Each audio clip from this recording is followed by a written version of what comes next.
At Tuason Racing, it has always been our dream to watch a Filipino race car driver do well in the international scene. And in today's episode, we're having a sit down with one of the future legends of Filipino racing in the making. And he's going to talk to us about his journey into earning a seat in British Formula 4. So I'm JP Tuason, the founder and CEO of Tuason Racing, and you're here on Riding Shotgun Conversations Season 2.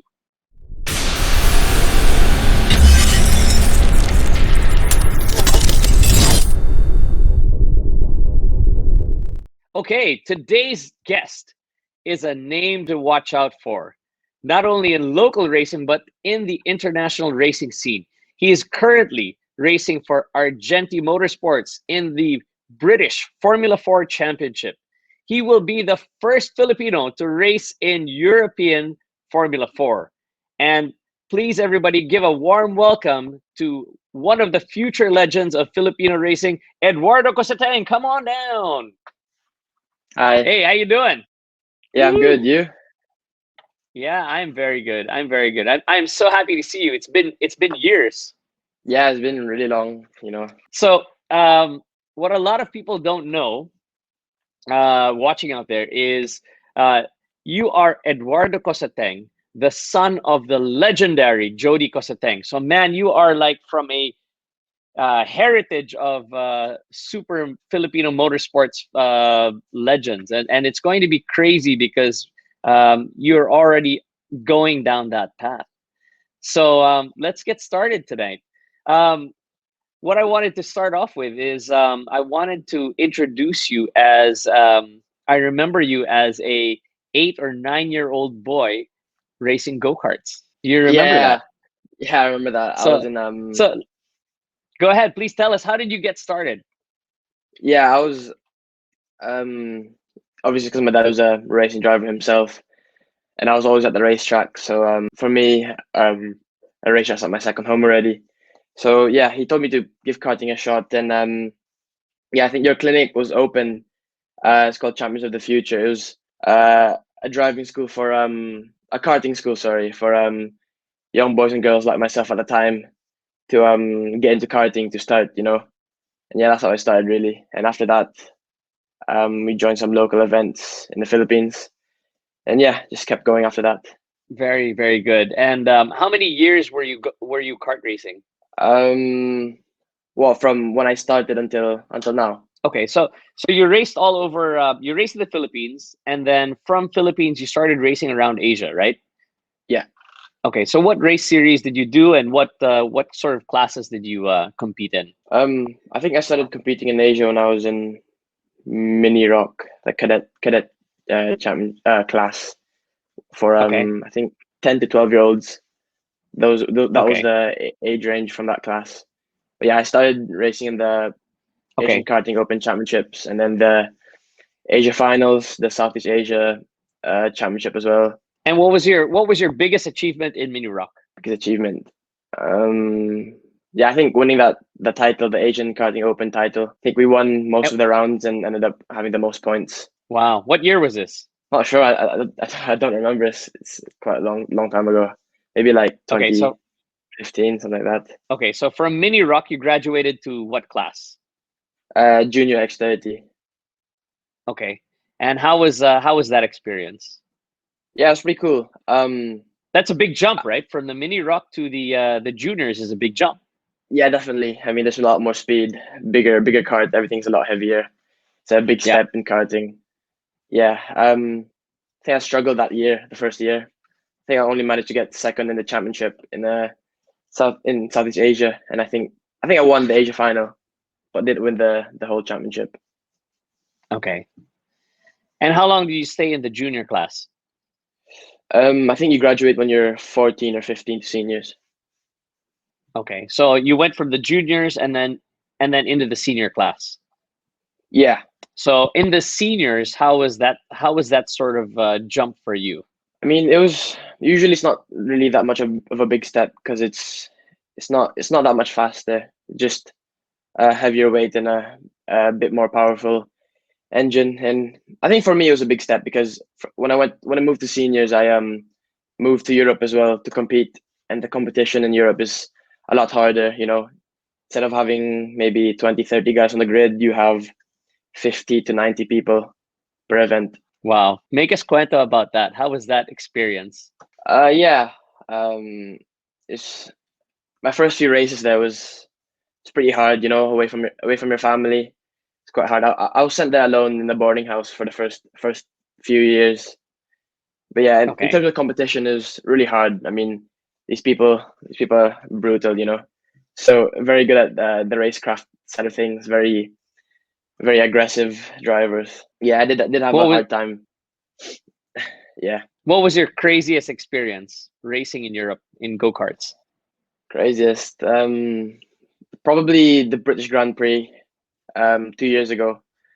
Yeah, it's a unreal event. It's one of the UK's best tracks. UK tracks are usually quite tight, and there's a lot of people going around. So it was a one-off event. So whoever wins that has a GP plate on the front of the cart, so everybody knows that they won the British Grand Prix. So everyone wants to win it, and everyone's as aggressive as they can be, and everybody's crashing left and right, overtaking every time. Yeah, it's probably one of the craziest experience I had watching so many. I actually was involved in the crash as well, because Okay. yeah, because a lot, just everybody's really aggressive that race. And how did you do? It wasn't bad. I think I qualified 10th out of maybe 40 drivers, and Okay. then yeah, we were thereabouts in the heat races and the pre-final. Then unfortunately we crashed in the final because I think everybody wanted to win the final.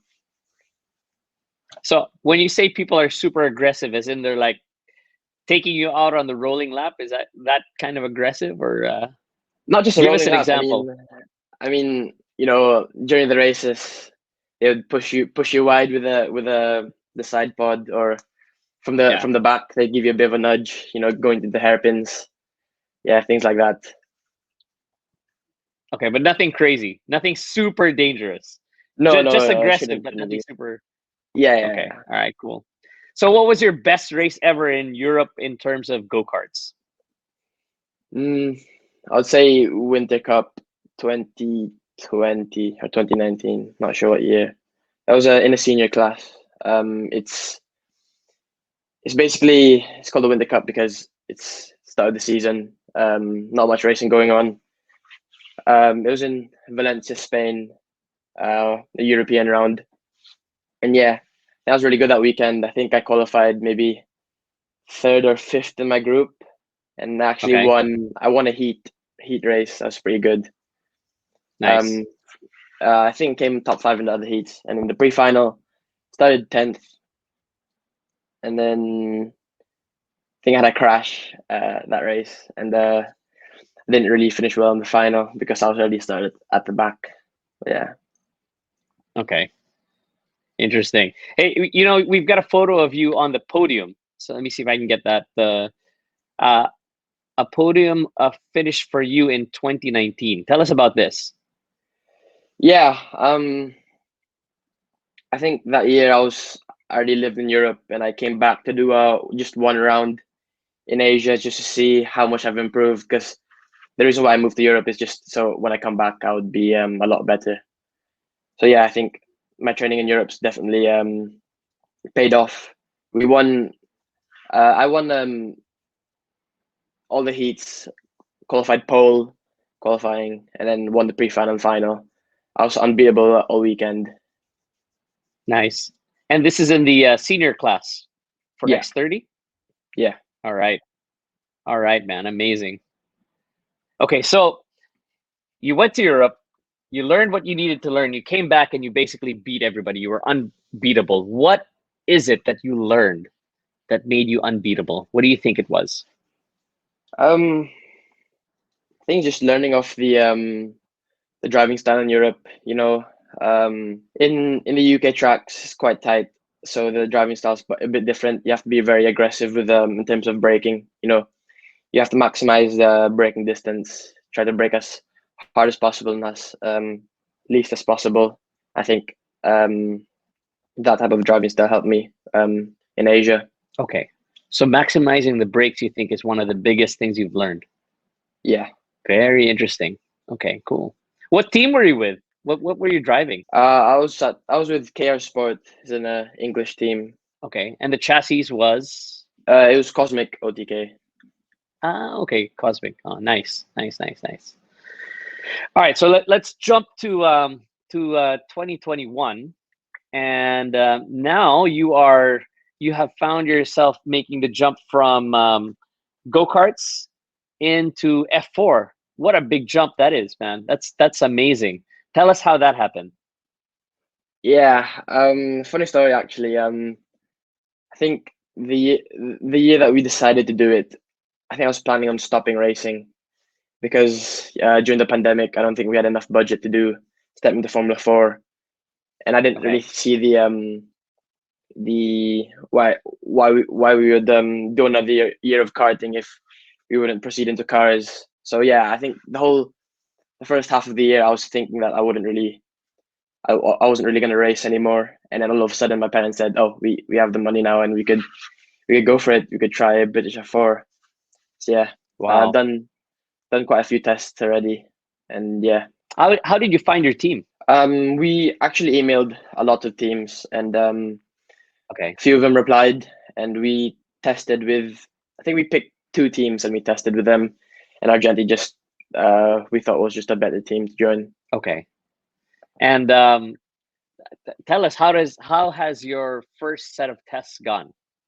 I think we've got some photos, right? Let's take a look Yeah, at some of those photos. Make us cuento. Tell us how it's gone from go-karts to F4 and how it's sort of panned out in the last couple of tests. yeah. I mean, it's it was pretty good the last few tests. Obviously, if you're a first year driver, usually the results are not really expected to be quite there yet. But surprisingly, we've been pretty fast in testing.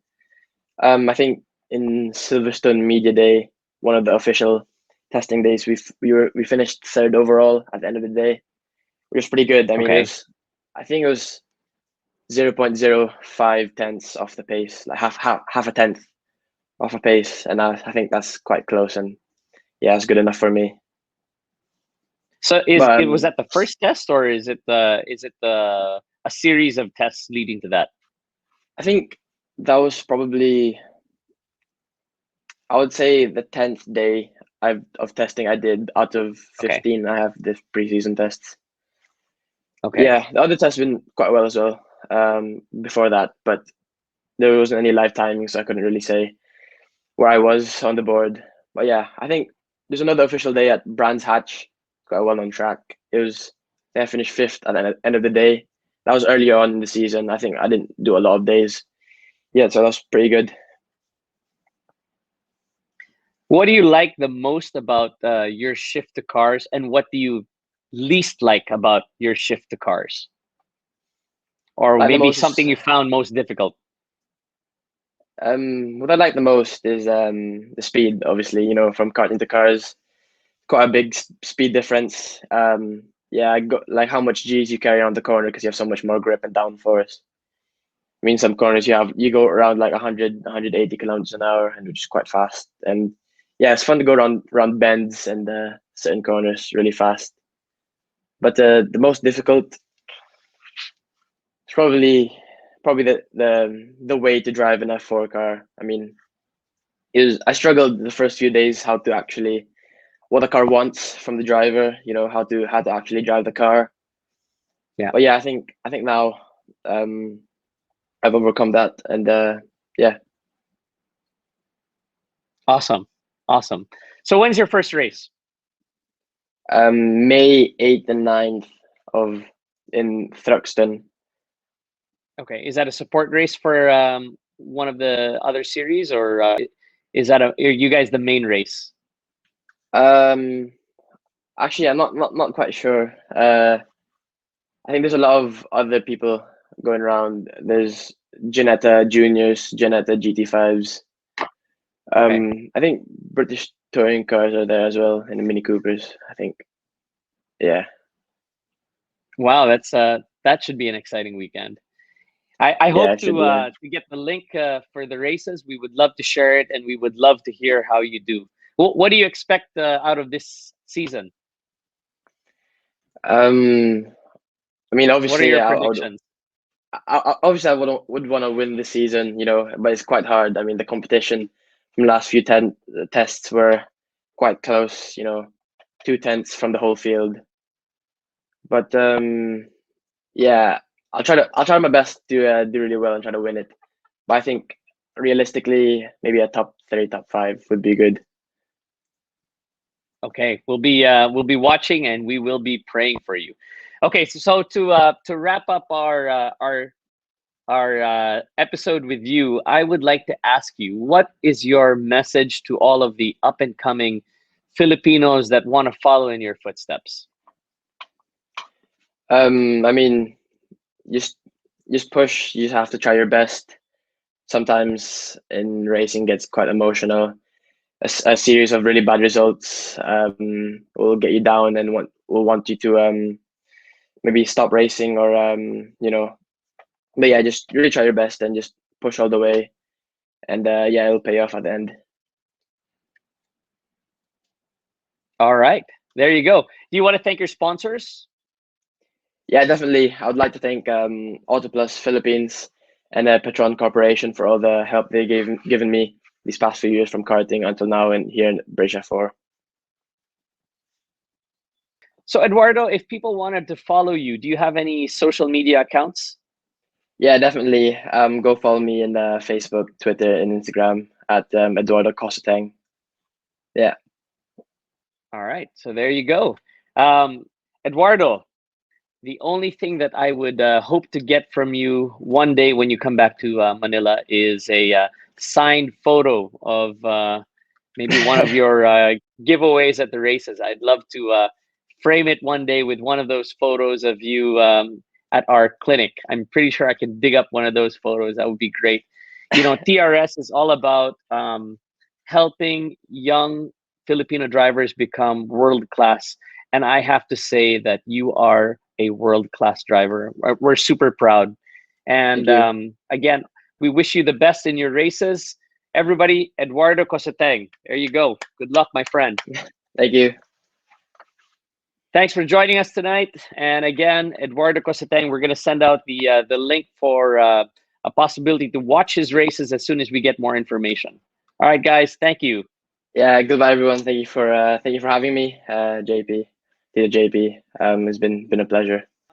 So please do like and follow us on our social media pages, Tuason Racing, and subscribe to our YouTube channel at Tuason Racing TV. And don't forget to hit the notification bell to keep you updated on our latest happenings. So again, please tune in to Riding Shotgun Conversation Season 2 every Wednesday at 8 p.m.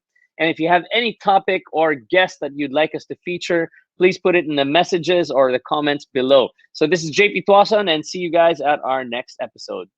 Peace.